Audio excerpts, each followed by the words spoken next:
ತುಂಬಾ ದಿನಗಳ ನಂತರ ತಾಯಿ ಮಗಳಿಬ್ರು ಕೂಡ ನಮ್ಮ ಬಾಸ್ ಟಿವಿ ಕ್ಯಾಮ್ರಾ ಕಣ್ಣಿಗೆ ಬಿದ್ದಿದ್ದಾರೆ. ಅವರೇ ನಮ್ಮ ನಿಮ್ಮೆಲ್ಲರ ಪ್ರೀತಿಯ ಸುಧಾ ಬೆಳವಾಡಿ ಅಮ್ಮ ಹಾಗೇನೆ ಸಂಯುಕ್ತ ಹೊರನಾಡ್ ಅವರು. ಸೊ ಒಂದಷ್ಟು ಮಾತುಕತೆಯನ್ನ ಮಾತನಾಡಿಸ್ತಾ ಹೋಗ್ತೀನಿ. ಮೇಡಮ್ ನಮಸ್ತೆ, ಹೇಗಿದ್ದೀರಾ? ಚೆನ್ನಾಗಿದ್ದೀನಿ, ವೆರಿ ನೈಸ್. ಮೇಡಮ್ ಬೈದಿಂದ ನೋಡ್ತಿದ್ದೀರಾ? ಏನಿಲ್ಲ, ನಿಮ್ ಗಂಟ್ಲು ಒಂಥರ ಬಾಸ್ ಟಿವಿಗೆ ಮ್ಯಾಚ್ ಆಗ್ತಾ ಇದೆ. Thank you madam, thank you so much. ನಿಮ್ಮಂತ ಹಿರಿಯರ ಕಲಾವಿದರ ಒಂದು ಸಜೆಷನ್ ತುಂಬಾನೇ ಇಷ್ಟ ಆಯ್ತು. ಓಕೆ, ಹೇಳಿ, ಏನು ಸಮಾಚಾರ ಹೇಳಿ. ನಮ್ ಹೇಗಿದ್ರ ತಾಯಿ ಮಗಳಿಬ್ರು ಒಟ್ಟಿಗೆ ಸಿಕ್ಕಿದ್ರ, ಹೆಂಗ ಅನಿಸ್ತಿದೆ? ನಿರ್ದಿಗ ಸಿಗ್ತೀವಿ ಸರ್ ಮನೇಲಿ. ನಿಮಗ್ ನಾ ಫಸ್ಟ್ ಟೈಮ್ ಸಿಗ್ತಾ ಇದೀವಿ, ಬಟ್ ನಾವ್ ಮೀಟ್ ಮಾಡ್ತೀವಿ ತುಂಬಾ. ಇವತ್ತು ಪ್ರಕಾಶ್ ರಾಜ್ ಸರ್ ಅವರ ಒಂದು 2ನೇ ವರ್ಷದ ನಿರ್ದಿಗಂತ ಅನ್ನುವಂತ ಅದ್ಭುತ ಕಾರ್ಯಕ್ರಮದಲ್ಲಿ ಇಬ್ರು ಒಟ್ಟಿಗೆ ಕಾಣಿಸ್ಕೊಂಡಿದ್ರು. ನಿರ್ದಿಗಂತ ಆದ ತಕ್ಷಣ ನಿಮ್ಮ ಲೈಫ್ಗಳಲ್ಲಿ ನೆನಪಾಗುವಂತದ್ದು? ತುಂಬಾ ಒಳ್ಳೆ ಕೆಲಸ ಮಾಡ್ತಾ ಇದಾರೆ ಅವರು. ನಟನೆ ಬಿಟ್ಟು ಬೇರೆ ಮಾಡ್ಬೇಕು ಅಂತ ಯೋಚನೆ ಮಾಡೋದೇ ಒಂದು ದೊಡ್ಡ ವಿಷಯ. ಎಂತ ದೊಡ್ಡ ಕನಸನ್ನ ಕಂಡಿದ್ದಾರೆ, ಆ ಕನಸನ್ನ ಸಾಕಾರ ಮಾಡಿದ್ದಾರೆ. ನಾನು ನನ್ನ ಕನಸು ಅಂತ ಒಂದು ಸಿನಿಮಾ ಮಾಡಿದ್ರು, ಅದೇ ತರ ನಿರ್ದಿಗಂತ ಅವ್ರ ಕನಸು, ಅದನ್ನ ಒಂದು ಮರುಭೂಮಿ ತರ ಇದ್ದ ಜಾಗನ ಹಸಿರನ್ನ ಹಾಕ್ಸಿ ಅದ್ರಲ್ಲಿ ಎಷ್ಟೋ ಮಕ್ಳಿಗೆ ಅವರು ರಂಗಭೂಮಿ ತರಬೇತಿ ಕೊಟ್ಟು ತುಂಬಾ ಒಳ್ಳೆ ಕೆಲಸ ಮಾಡ್ತಾ ಇದ್ದಾರೆ. ಇದರಿಂದ ಬೇರೆ ನಟರು, ಬೇರೆ ರಂಗದಲ್ಲಿರೋರು ಸ್ಫೂರ್ತಿ ತಗೊಂಡು ಇಂಥ ಕೆಲ್ಸಕ್ಕೆ ಕೈ ಜೋಡಿಸ್ಬೇಕು ಅಂತ ನಂಗೆ ಅನ್ಸುತ್ತೆ.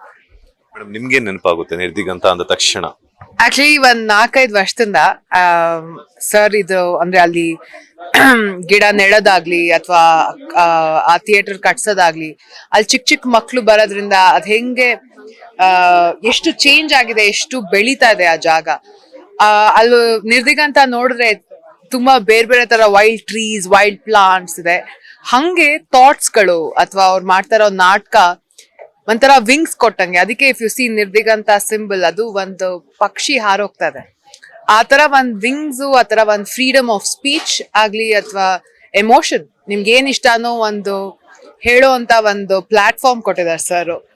ಅಂಡ್ ಈ ತರ ಒಂದ್ ಇನ್ಸ್ಟಿಟ್ಯೂಟ್ ನಮಗ್ ಬೇಕಾಯ್ತು. ಐ ಥಿಂಕ್ ಇದು NID ಅವೆಲ್ಲ ಇದೆ ನಾರ್ತ್ ಅಲ್ಲಿ, ತುಂಬಾ ಜನ ನಾಟಕಗಳು ಮಾಡ್ತಾರೆ, NSD.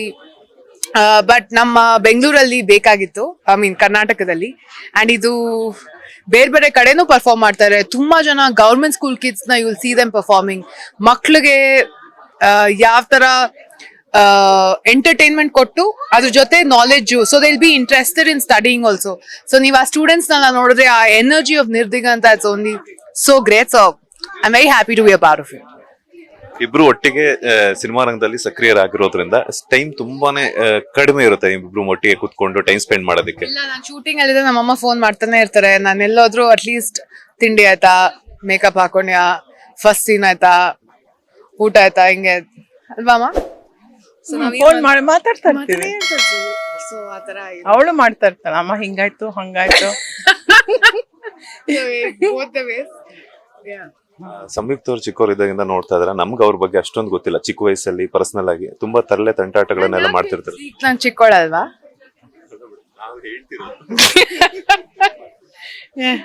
ಇವಾಗ ಎಷ್ಟು ತರಳೆ ಅಂತ ನಿಮ್ಗೆ ಅನ್ಸುತ್ತೋ ಆವಾಗ್ಲಿಂದಾನು ಅಷ್ಟೇ ತರಳೆ. ಈಗ್ಲೂ ಅಷ್ಟೇ, ಒಂದಷ್ಟು ಹೇಳ್ತಾಳೆ, ಒಂದಷ್ಟು ಹೇಳಲ್ಲ. ನಾನ್ ಅನ್ಕೊಂಡಿರ್ತೀನಿ ಎಲ್ಲಾ ಹೇಳಿರ್ತಾಳೆ ಅಂತ, ಒಂದಷ್ಟು ಹೇಳಲ್ಲ. ಸೀಕ್ರೆಟ್ಸ್ ಏನಂಗಂದ್ರೆ ಕೇಳಿ, ಏನ್ ಸೀಕ್ರೆಟ್ ಇದೆ ಅಂದ್ರೆ? ಏನ್ ಸೀಕ್ರೆಟ್ ಮೇಡಮ್? ಏನೇನು ಹೇಳಲ್ಲ, ಏನೇನ್ ಹೇಳ್ತಾರೆ ಅಂತ? ಬಿಕಾಸ್ ತುಂಬಾ ಬೇಜಾರಾಗತ್ತೆ ಅಂತ ಅನ್ಸುತ್ತಲ್ಲ, ಅದನ್ನ ಹೇಳಲ್ಲ. ಅದ್ ಒಳ್ಳೆ ತಾನೆ. ಚೆನ್ನಾಗಿರೋದೇ ಹೇಳ್ತಾಳೆ, ಹಚ್ಕೋತಾಳೆ. ಬಟ್ ಒಳ್ಳೆ ಹುಡುಗಿ ಸಂಯುಕ್ತ. ಯಾವ ಹುಡುಗ ಪ್ರಥಮದಿಂದ ನಾವ್ ಒಳ್ಳೆ ಹುಡುಗಿ ಸಂಯುಕ್ತ ಮಾಡ್ಬಿಟ್ಟೆ.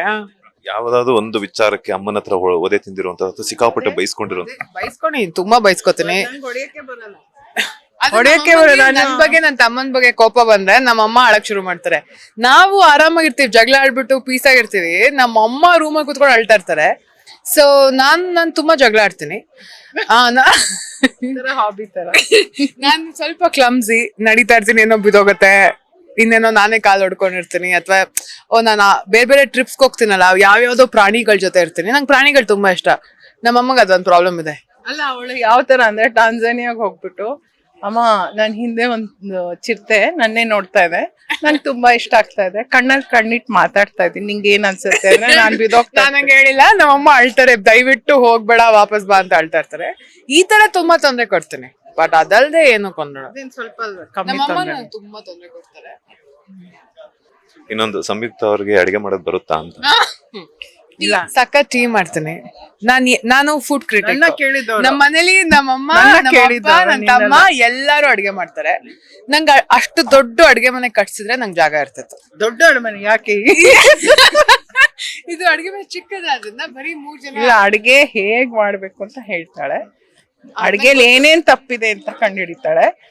ಈ ಸತಿ ಇವತ್ತು ಟೀ ಚೆನ್ನಾಗ್ ಮಾಡಿಲ್ಲ, ಟೀ ಏನೋ ಮಾಡ್ಬಿಡ್ತೀಯ, ನೀನ್ ನಾನ್ ಟೀ ಕುಡಿಯಕ್ ಬಂದೆ ಏನೋ ಇಷ್ಟು ಕೆಟ್ಟದಾಗ ಮಾಡಿದ್ಯಾ ಅಂತೆಲ್ಲ ನನ್ ಬೈತಾಳೆ. ಆದ್ರೆ ಅವಳಿಗೆ ಅಡ್ಗೆ ಬರಲ್ಲ, ಇನ್ನೂ ಬರಲ್ಲ. ನಾನ್ ಮಾಡಿದ್ರೆ ಅಷ್ಟೇ, ಚಿಂದಿ ಚಿತ್ರಾನ್ನ, ಬುಂದಿ ಸಾರಲ್ಲಿ. ಅಲ್ಲ, ನಂಗೆ ತುಂಬಾ ಗ್ರೇಟ್ ವಿಡಿಯೋ. ಅವ್ರಿಗೆ ಏನು ಕಟ್ ಮಾಡಕ್ಕೆ ತುಂಬಾ. ಇನ್ನೊಂದು ಅಮ್ಮ ಮಾಡುವಂತ ಅಡಿಗೆಯಲ್ಲಿ ನಿಮ್ಗೆ ಯಾವ್ದು ತುಂಬಾ ಇಷ್ಟ? ನನಗೆ ಎಣ್ಗಾಯಿ, ಆಮೇಲೆ ಅವರೆಕಾಳು ರೊಟ್ಟಿ, ಆಮೇಲೆ ಸಾರ್ ಸಕ್ಕತ್ತಾಗಿ ಮಾಡ್ತಾರೆ. ಬಟ್ ಮೋಸ್ಟ್ ಫೇವ್ರೆಟ್ ಗೊಜೋಲಕ್ಕಿ. ನಾನ್ ಮಾಡೋ ಅಡ್ಗೆ ನಿನ್ ಫೇವ್ರೆಟ್ ಯಾವ್ದು? ಮಾಡು ಆಮೇಲೆ ಹೇಳ್ತೀನಿ. Thank you so much. ಯಾವಾಗ್ಲೂ ಇದೇ ತರನೇ ಸಿಕ್ಕಾಗೆಲ್ಲಾನು ಕೂಡ ತಾಯಿ ಮಗಳಿಬ್ರು ಕೂಡ ಖುಷಿ ಖುಷಿಯಾಗಿ ಮಾತಾಡ್ತಾನೆ ಇರ್ತಾರೆ. ಇದಿಷ್ಟು ಸಂಯುಕ್ತ ಹೊರನಾಡ ಹಾಗೇನೆ ಸುಧಾ ಬೆಳವಾಡಿ ಅವರ ಮಾತು. ಕ್ಯಾಮ್ರಾ ಪರ್ಸನ್ ರಾಘವೇಂದ್ರ ಸ್ವಾಮಿ ಜೊತೆ Manjunath Srinivas, boss TV Kannada, Mysuru. Latest ಹಾಗೂ ಇಂಟ್ರೆಸ್ಟಿಂಗ್ ಸುದ್ದಿಗಳಿಗಾಗಿ ಬಾಸ್ ಟಿವಿ ಕನ್ನಡ ಚಾನೆಲ್ನ ಸಬ್ಸ್ಕ್ರೈಬ್ ಮಾಡಿ. ಹಾಗೆಯೇ ಬೆಲ್ ಐಕಾನ್ ಪ್ರೆಸ್ ಮಾಡಿ.